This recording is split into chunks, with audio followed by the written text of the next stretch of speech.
ಅದಕ್ಕೆ ಅದನ್ನೆಲ್ಲ miscellaneous expenses ಅಂತ ಬರಿತೀವಿ. ಸಿಸ್ಟಮ್ ಕರೆಕ್ಟ್ ಆಗಿದ್ರೆ ಯಾರು ಯಾಕೆ ಬಂದು ತೊಂದರೆ ಕೊಡ್ತಾರೆ? ಬ್ರೋ, ಸಿಸ್ಟಮ್ ಬಗ್ಗೆ ಎಲ್ಲ ಭಾಷಣ ಮಾಡಕ್ ಹೋಗ್ಬೇಡ. ರೂಲ್ಸ್ ಬೇರೆ, ರಿಯಾಲಿಟಿ ಬೇರೆ. ಓಕೆ,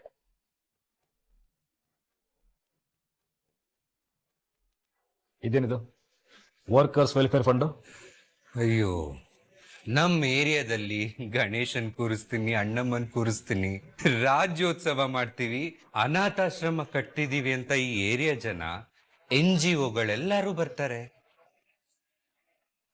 ಅದನ್ನ ವರ್ಕರ್ಸ್ ವೆಲ್ಫೇರ್ ಫಂಡ್ ಅಂತ ಟ್ರೀಟ್ ಮಾಡ್ತೀವಿ.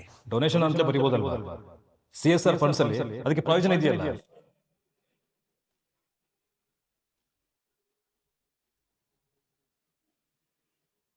ಅದನ್ನು ಇದನ್ನು ಮಿಕ್ಸ್ ಮಾಡೋದಕ್ಕಿಂತ ಆಡಿಟರ್ ಹತ್ರ ಮಾತಾಡಿ ಪ್ರಾಪರ್ ಆಗಿ ಟ್ರಾನ್ಸಾಕ್ಷನ್ ಮಾಡ್ಬೋದಾಗಿತ್ತಲ್ವಾ? ಇಲ್ಲ ನೋಡ್ರಿ ಸರ್, ಇನ್ಮೇಲೆ ಪ್ರತಿಯೊಂದು ಕ್ಲೀನ್ ಆಗಿರ್ಬೇಕು. ಬಾಯಿಗೆ ಬಂದಂಗೆಲ್ಲ ಲೆಕ್ಕ ಬರೆಯಂಗಿಲ್ಲ.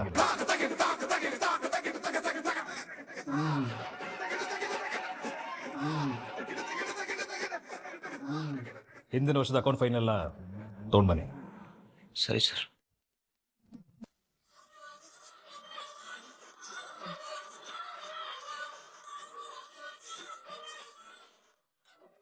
ಯಾವ್ಯಾವ್ದು ಹೆಸರಲ್ಲಿ ತುಂಬಾ ದುಡ್ಡು ಮಿಸ್ಯೂಸ್ ಆಗ್ತಾ ಇದೆ, ಹಿಡಿಬೇಕು.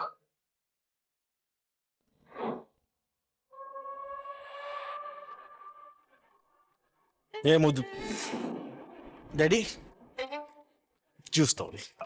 ಕೊಡಪ್ಪ, ಬಾಯಿ ಒಣಗಿತ್ತು.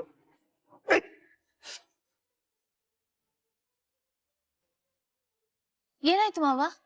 ಒಂದೇ ಸಮನೆ ಕೂತಿದ್ದೆಲ್ಲ, ಕಾಲು ಜೋಬ್ ಬಿಡ್ಕೊಬಿಟ್ಟಿದೆ. ನೀವ್ ಹಾಗೆ ಮಲ್ಕೊಂಡ್ ಜ್ಯೂಸ್ ಕುಡೀರಿ, ಕಪಿಲ್ ಕಾಲ್ ಒತ್ತಾನೆ. ಏನ್ ನೋಡ್ತಿದ್ಯಾ? ಒತ್ತು. ದೊಡ್ಡವರಿಗೆ ಕಾಲಿಟ್ಟಿದ್ರೆ ಒಳ್ಳೇದಾಗುತ್ತೆ ಅಂತೆ ಚಿಕ್ಕಪ್ಪ. ಅಮ್ಮ, ಅಪ್ಪನ್ಗೊಂದ್ ಸ್ವಲ್ಪ ಕಾಲು ಹೊತ್ತೀಯಾ? ಶಿಕ್ಷೆ ಕೊಟ್ಟಿರೋದು ನಿನಗೆ, ನನಗಲ್ಲ.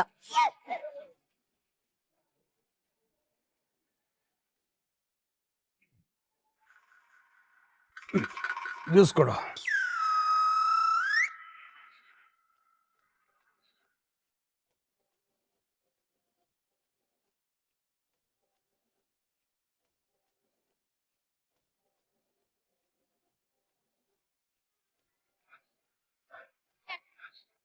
ಏಯ್, ಕೆಳಗಡೆ ಕೂತ್ಕೋ.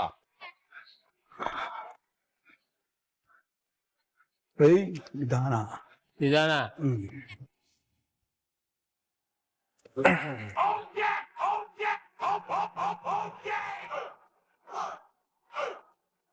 ಕರೆಕ್ಟಾಗಿ ಒತ್ತು.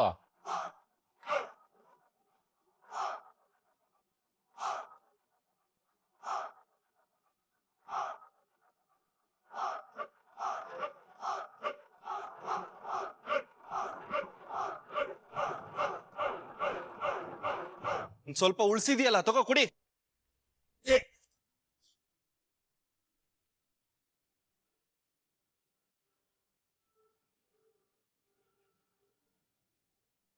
ಅಯ್ಯಯ್ಯೋ, ಬಟ್ಟೆ ಗಲೀಜಾಗ್ಬಿಡ್ತಲ್ಲ.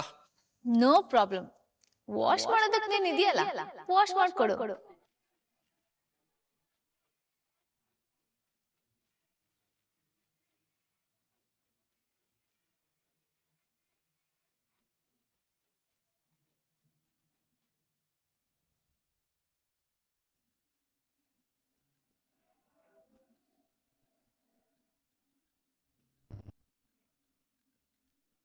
ಪ್ರತಿ ವರ್ಷ ಒಂದು ಪರ್ಟಿಕ್ಯುಲರ್ ದೇವಸ್ಥಾನಕ್ಕೆ 5 ಲಕ್ಷ ದೇಣಿಗೆ ಹೋಗ್ತಾ ಇದೆ.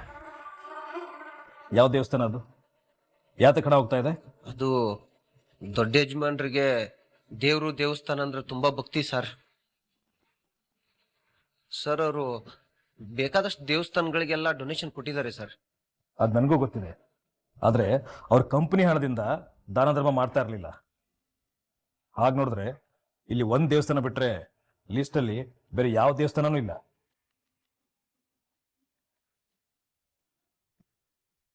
ಅಲ್ಲಿಗೆ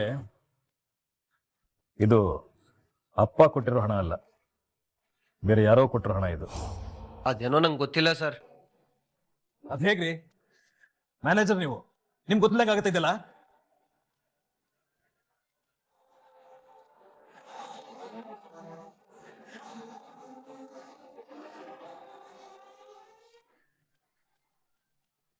ಹಲೋ ಹಲೋ ಜೀವ, ಮಧ್ಯಾಹ್ನ ಊಟಕ್ಕೆ ಮನೆಗೆ ಬರ್ತೀರಾ? ಕ್ಯಾರಿಯರ್ ಕಳ್ಸ್ಕೊಡ್ಲಾ?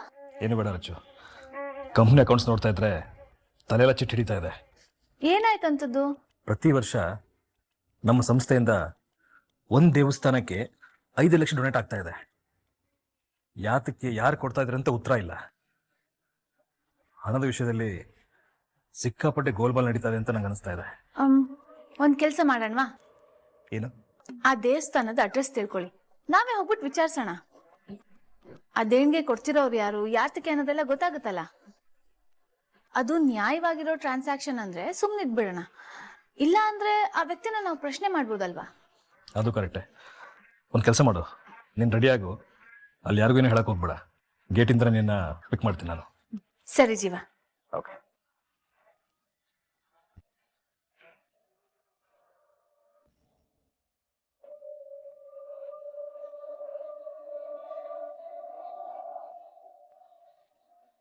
ಜೀವ, ಶಿವಾರಿ ಜ್ಯುವೆಲ್ಲರ್ಸ್ ಇಂದ ವರ್ಷಕ್ಕೆ 5 ಲಕ್ಷ ದೇಣಿಗೆ ಪಡೆಯೋ ದೇವಸ್ಥಾನ ಇದೇನಾ? ಹೌದು ರಚ್ಚು, ಕೆಲವೊಂದು ವರ್ಷ ಅಂತೂ 2 ಸಲ ತಿನ್ನಿ ಕೊಟ್ಟಿದ್ದಾರೆ ಈ ದೇವಸ್ಥಾನಕ್ಕೆ. ನನ್ಗನ್ಸುತ್ತೆ ನಿಮ್ ಅನುಮಾನ ನಿಜ. ಈ 5 ಲಕ್ಷ ಡೊನೇಷನ್ ಹಿಂದೆ ಏನೋ ಫ್ರಾಡ್ ಕೆಲಸ ಇದೆ ಜೀವ. ಇರು, ಚೆಕ್ ಅಂತ ಡಿಸೈಡ್ ಮಾಡೋದು ಬೇಡ, ಒಳಗೆ ಹೋಗಿ ವೆರಿಫೈ ಮಾಡೋಣ.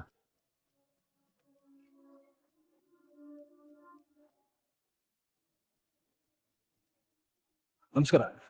ನಮಸ್ತೆ ನಮಸ್ತೆ. ಈಗ ತಾನೇ ಬಾಗ್ಲಾಕ್ದೆ, ಪೂಜೆ ಏನಾದ್ರು ಮಾಡಿಸೋದಿತ್ತಾ? ಇಲ್ಲ, ದೇವಸ್ಥಾನ ನೋಡೋಣ ಅಂತ ಬಂದ್ವಿ. ನೀವಿಲ್ಲಿ ಅರ್ಚಕ್ರ? ಹೌದು. ಇದು ತುಂಬಾ ಹಳೆ ಕಾಲದ ದೇವಸ್ಥಾನನಾ? ನೀವು ಸಿನಿಮಾ ಸ್ಟಾರ್ ರಚನಾ ಅಲ್ವಾ? ಹೌದು ತಾಯಿ, ಒಂದು ಕಾಲದಲ್ಲಿ ತುಂಬಾ ವೈಭವದಿಂದ ಪೂಜೆ ಪುನಸ್ಕಾರಗಳಾಗ್ತಾ ಇದ್ದ ದೇವಸ್ಥಾನ. ಕಾಲಾನುಕ್ರಮದಲ್ಲಿ ಅನೇಕ ದೇವಸ್ಥಾನಗಳಾಗ್ಬಿಟ್ಟು ಭಕ್ತಾದಿಗಳು ಈ ದೇವಸ್ಥಾನಕ್ಕೆ ಬರೋದನ್ನೇ ಕಮ್ಮಿ ಮಾಡ್ಬಿಟ್ಟಿದ್ದಾರೆ. ನೀವೆಷ್ಟು ವರ್ಷಗಳಿಂದ ಇಲ್ಲಿ ಸೇವೆ ಸಲ್ಲಿಸ್ತಾ ಇದ್ದೀರಾ? ಬಹಳ ವರ್ಷಗಳಿಂದ ಸೇವೆ ಸಲ್ಲಿಸ್ತಾ ಇದ್ದೀನಿ. ಜನನೇ ಇನ್ನೂ ಬರ್ತಾ ಇಲ್ಲ ಅಂದ್ರೆ ನಿಮ್ ಜೀವನ ಹೇಗ್ ನಡೆಯುತ್ತೆ ಅರ್ಚಕ್ರೆ? ಭಕ್ತಾದಿಗಳು ಕೊಡೋ ದೇಣಿಗೆ ಕೊಡುಗೆಗಳಿಂದ ಹೇಗೋ ನಡ್ಕೊಂಡು ಹೋಗ್ತಾ ಇದೆ ತಾಯಿ. ಶ್ರೀವಾರಿ ಜ್ಯುವೆಲ್ಲರ್ಸ್ ಅವರೇ ವರ್ಷಕ್ಕೆ 5 ಲಕ್ಷ ದೇಣಿಗೆ ಕೊಡ್ತಾ ಇದ್ರಲ್ಲ?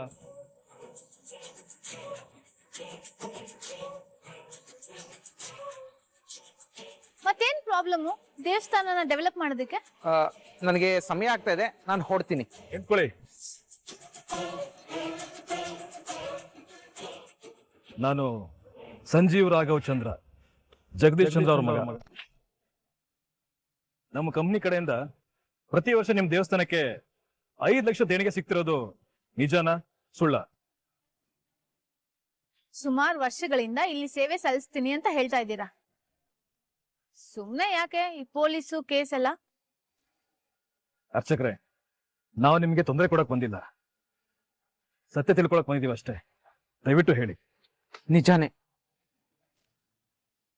ವರ್ಷಕ್ಕೊಂದ್ಸಲ, ಒಮ್ಮೊಮ್ಮೆ ವರ್ಷಕ್ಕೆ 2 ಸಲ ಶ್ರೀವಾರಿ ಜ್ಯುವೆಲ್ಲರ್ಸ್ ಇಂದ ದೇಣಿಗೆ ಕೊಟ್ಟು ಹೋಗ್ತಾರೆ. ಯಾರು? ಒಬ್ಬ ಹೆಣ್ಮಗಳು ಬಂದು ಕೊಟ್ಟು ಹೋಗ್ತಾರೆ.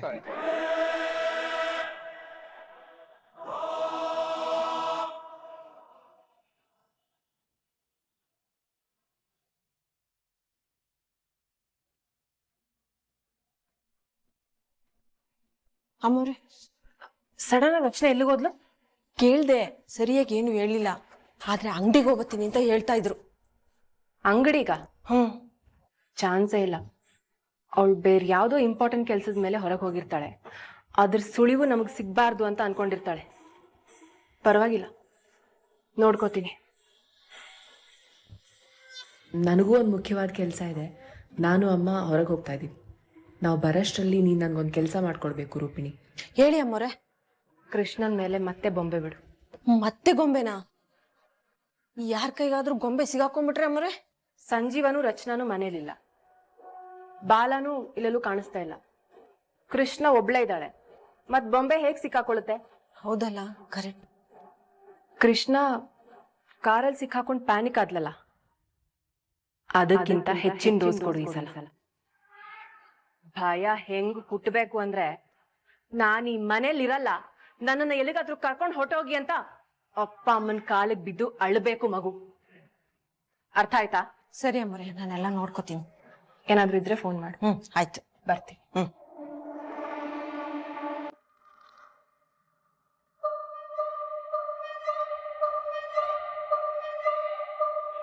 ಕೃಷ್ಣ ಕೃಷ್ಣ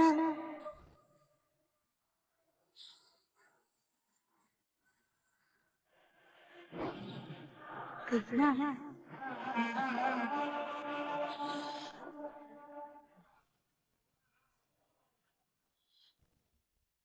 ಮಚ್ಚಾಕ್ ಬಂದೆ ನೀನು? ಹೋಗು ಇಲ್ಲಿಂದ. ಯಾಕೆ ಕೃಷ್ಣ ನನ್ನ ಮೇಲೆ ಕೋಪ ಮಾಡ್ಕೊಂಡಿದ್ಯಾ? ಫ್ರೆಂಡು ಅಂತ ಯಾಮಾರಿಸಿ ಕಾರಲ್ಲಿ ಕೂರ್ಸಂಗ್ ಮಾಡಿ ಲಾಕ್ ಮಾಡ್ಬಿಟ್ಟೆ. ನಿನ್ ಚೀಟಿಂಗ್ ಗೊಂಬೆ, ನಿನ್ ಫ್ರೆಂಡ್ಶಿಪ್ ಬೇಡ ನಂಗೆ, ಹೋಗಿಲ್ಲಿಂದ. ಕೃಷ್ಣ, ನಾನು ನಿನ್ ಜೊತೆಲಿ ಕಾರ್ ಹತ್ಬೇಕು ಅನ್ನೋಷ್ಟ್ರಲ್ಲಿ ಯಾರೋ ಬಂದು ನನ್ನ ಎಸ್ಬಿಟ್ರು. ಹೌದಾ? ಕಾಂಪೌಂಡ್ ವಾಲ್ಗೆ ಬಡ್ಕೊಂಡು ಕೆಳಗಡೆ ಬಿದ್ದೆ. ಕೈ ಕಾಲೆಲ್ಲ ನೋವ್ತಾ ಇದೆ ನನ್ಗೆ. ವಾಪಸ್ ಬಂದು ನಿನ್ನ ಸೇಫ್ ಮಾಡೋಣ ಅನ್ನೋಷ್ಟ್ರಲ್ಲಿ ಮನೆಯವರೆಲ್ಲ ಕಾರ್ ಹತ್ರಕ್ಕೆ ಬಂದ್ಬಿಟ್ರು. ನಾನು ದೂರದಲ್ಲಿ ನಿಂತು ನಿನ್ನ ನೋಡಿ ಅಳ್ತಾ ಇದ್ದೆ ಕೃಷ್ಣ. ಹೌದಾ? ಗಾಡ್ ಪ್ರಾಮಿಸ್ ಕೃಷ್ಣ, ನಂಗಿರೋ ಒಬ್ಳೇ ಫ್ರೆಂಡ್ ನೀನು. ನಾನು ನಿಂಗೆ ಚೀಟ್ ಮಾಡ್ತೀನಾ? ನನ್ನ ನಂಬು ಕೃಷ್ಣ, ಇಲ್ಲ ಅಂದ್ರೆ ನಾನು ಎಲ್ಲಿಗಾದ್ರೂ ಹೋಗ್ಬಿಡ್ತೀನಿ.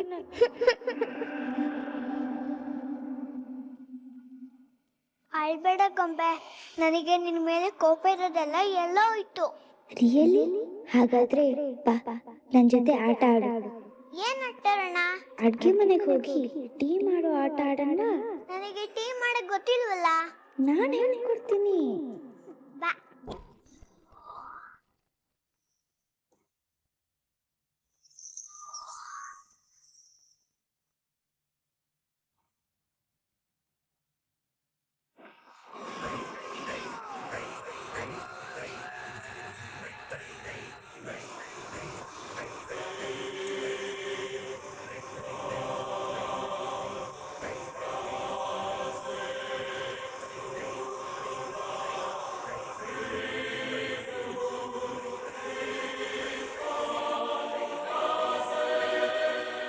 ಅಡ್ಗೆ ಮನೆಗ್ ಬಂದಾಯ್ತು, ಈಗ ಏನ್ ಮಾಡ್ಬೇಕು? ಒಂದ್ ಪಾತ್ರೆಲಿ ನೀರನ್ನು ತಗೋ.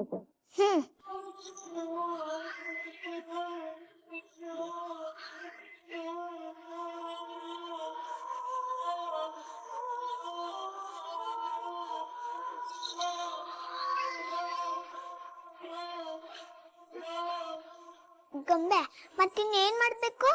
ಈಗ ಸ್ಟವ್ ಆನ್ ಮಾಡು. ಏನೋ ಸ್ಮೆಲ್ ಬರ್ತಾ ಇದೆಯಲ್ಲ.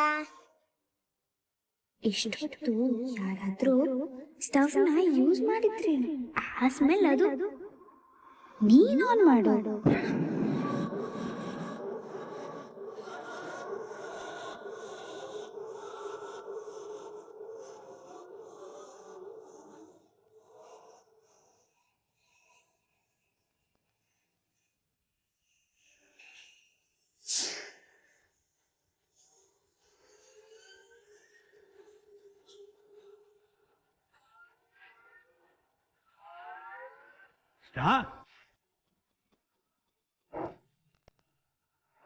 ಏನ್ ಮಾಡ್ತಾ ಇದ್ಯಾ?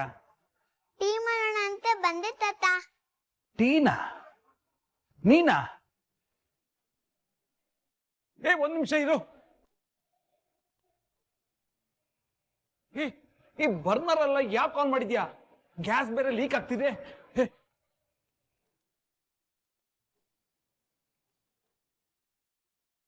ನಾನು ಆನ್ ಮಾಡಿಲ್ಲ ತಾತ. ಮತ್ತೆ ಟೀ ಮಾಡೋ ಆಟೋಣ ಅಂತ ಗೊಂಬೆ ಕರ್ಕೊಂಡ್ ಬಂತು. ಗೊಂಬೆ ಕರ್ಕೊಂಡ್ ಬಂತ? ಹೌದು ತಾತ.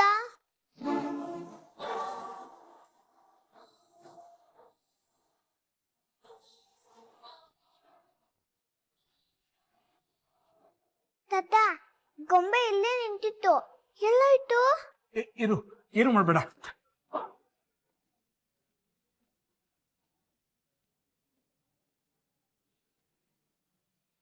ಬಾ ಬಾ. ಸ್ಟವ್ ಎಲ್ಲ ಆನ್ ಆಗಿದೆ, ಗ್ಯಾಸ್ ಲೀಕ್ ಆಗ್ತಿದೆ, ಮನೆಯವ್ರನ್ನೆಲ್ಲ ಸಾಯ್ಸಕ್ ನೋಡ್ತಿದ್ಯಾ? ಅಯ್ಯೋ ಇಲ್ಲ ಯಜಮಾನ್ರೆ, ಅಡಿಗೆ ಆದ ತಕ್ಷಣ ಸ್ಟವ್ ಆಫ್ ಮಾಡಿದೀನಿ. ಏನಾಯ್ತು? ಏನಿಲ್ಲ, ಹೋಗು.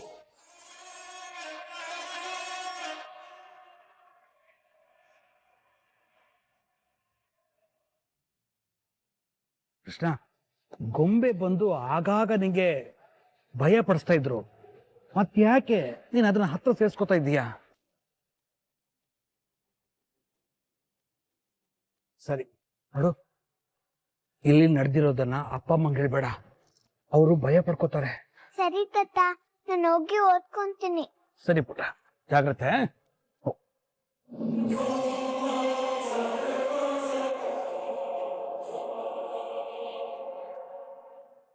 ಇದು ಯಾವ ಗೊಂಬೆ? ಇದು ಕೃಷ್ಣಗ್ ಮಾತ್ರ ಯಾಕೆ ಕಾಣಿಸ್ಕೊತಾ ಇದೆ?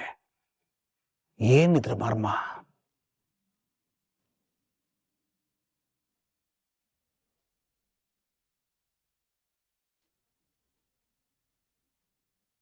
ಹೆಣ್ಮಗಳ? ಯಾರವರು? ಅವ್ರ ಹೆಸರೇನು? ಆ ವಿವರಗಳು ನಂಗೆ ಗೊತ್ತಿಲ್ಲ, ಅವ್ರು ಹೇಳೋದಿಲ್ಲ.